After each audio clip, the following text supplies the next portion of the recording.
Hi guys, this is Dangoor with TigerChef, and today we're going to be doing my review on these cutting boards.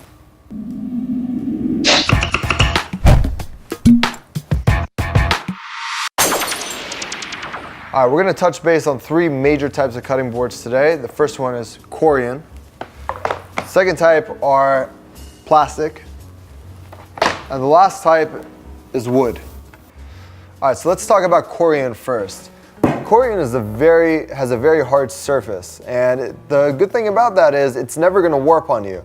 The only thing you got to watch out for, it's going to dull out your knife a little bit faster just because it's a hard surface on your knife. And the good thing about this is it's hypoallergenic and it resists bacterial growth. One thing that I love using these for is cheese platters. The good thing is you can pop this in the refrigerator. It's going to get really cold. That way you can leave your cheese on there for like an hour or two and not be worried about your cheese getting warm. And so that's what I usually use Corian for. All right, so the next cutting board we're going to talk about are these plastic ones. Now, these guys come in a wide variety of colors, 6 colors, and I'm going to explain to you what these colors are for. They're not just for decoration. The good thing is that each one of them has something different. The brown is usually for cooked meats, the white is for like dairy, the blue is for seafood, the red is for meats, the green is for vegetables, and the yellow is usually like a utility, just like a miscellaneous sort of thing if you want to put on there. That helps against cross-contamination, just so like you don't have like raw fish and cooked meats on the same one. You know that the brown is being used for that. And this is very helpful when you're cooking, especially when you have a lot of different items going on in your kitchen. The other great thing is they're extremely affordable.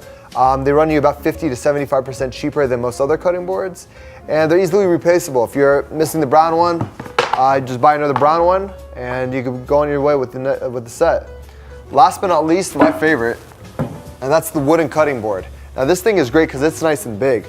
And you can put your full like turkey on there for Thanksgiving and still have room for your stuffing on the side. Another good thing about it is it's very thick and sturdy. It's never going to warp on you, which is important because a lot of cutting boards after time will start to warp and have that bevel. This is my choice when I usually come to cooking. All right, let's talk about proper care for your cutting boards so you get the most life out of them. So let's start off with the plastic one and the Corian. Both of these are very similar. You're going to just do them soap water, hot water. Now the Corian is good because it's actually dishwasher safe. I wouldn't recommend putting the plastic ones in the dishwasher. They will tend to warp. All right, so let's talk about the proper care of your wooden cutting board. Now your wooden cutting board has pores in it, which when you cook food on it, food will get into the pores. So what we want to do is clog up those pores. What I have here is just some regular vegetable oil. I'm going to take some paper towels, and I'm just going to nicely rub it in all over the surface. I'm going to let it sit for about 10 minutes before I wipe it all off. All right guys, it's been about 10 minutes, so I'm going to start wiping this off.